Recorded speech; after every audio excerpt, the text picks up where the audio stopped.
Bonjour à tous. Aujourd'hui, je vais vous présenter comment est-ce qu'on peut gérer les émotions de son chien en l'accompagnant avec les fleurs de bac. Je m'appelle Diane, je suis magnétiseuse et conseillère en fleurs de bac pour les animaux. Je vais vous expliquer que oui, les fleurs de bac peuvent être administrées à nos animaux. On va voir comment est-ce qu'elles ont été découvertes, à quoi elles servent, comment est-ce que vous pouvez savoir que votre chien a besoin de fleurs de bac. Et enfin, comment se passe une séance de conseil pour votre animal et quels en sont les bénéfices. Les fleurs de bac, elles sont universelles. On peut en donner à tous les êtres vivants et donc à nos chiens. Elles sont sans effet secondaire et il n'y a pas d'interaction à craindre si jamais votre animal a déjà un traitement vétérinaire qui est en place. Alors les fleurs de bac, elles ont été découvertes au début du XXe siècle par le docteur Edward Bach, qui était un chirurgien anglais.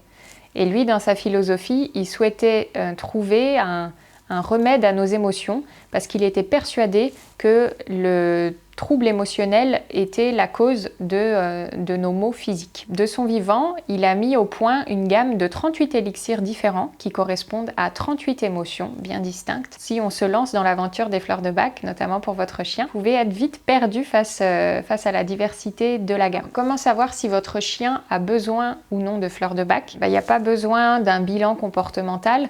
Dans un premier temps, c'est vous, maître de votre chien, qui êtes le meilleur observateur au quotidien. Vous pouvez vous apercevoir que votre chien, suite à un événement, devient dépressif ou a peur de certaines choses ou au contraire est tout le temps très excité et du coup vous avez du mal à le canaliser.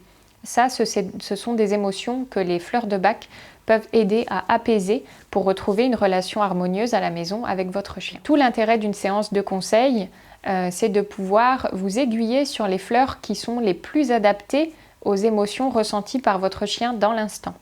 Donc comment ça se passe?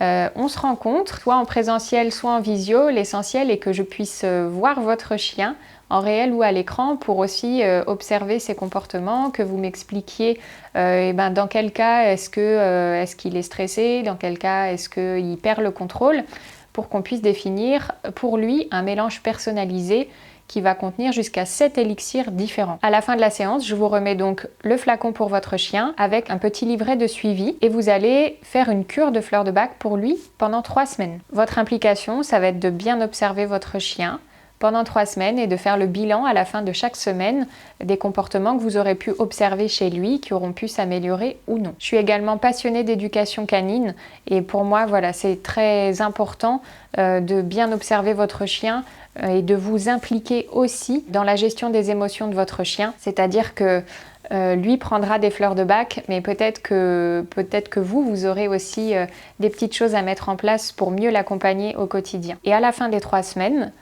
on fait un petit point par téléphone pour savoir si la cure a suffi pour apaiser ses émotions ou s'il faut repartir sur une autre cure. Donc je tiens à préciser que les fleurs de bac ne remplacent en aucun cas un traitement vétérinaire qui serait en cours. Retenez que les fleurs de bac sont un complément alimentaire naturel adapté aux animaux et donc à votre chien et peuvent l'aider dans la gestion de ses émotions et pas dans la gestion de ses douleurs physiques. Si vous observez que votre chien a changé ou que visiblement en ce moment il y a quelque chose qui ne va pas pour lui et qu'on est sûr que ça ne relève pas d'une pathologie vétérinaire, vous pouvez faire appel à un conseiller en fleurs de bac pour vous aider et vous guider face à la diversité de la gamme de fleurs qui existe aujourd'hui. Si cette vidéo vous a plu, si ça vous soulève des questions, si vous avez déjà utilisé les fleurs de bac pour votre chien, si vous vous demandez si les fleurs de bac peuvent être pertinentes pour lui, n'hésitez pas à me le dire en commentaire. Je serai heureuse de pouvoir en discuter avec vous. Merci d'avoir regardé cette vidéo et à bientôt.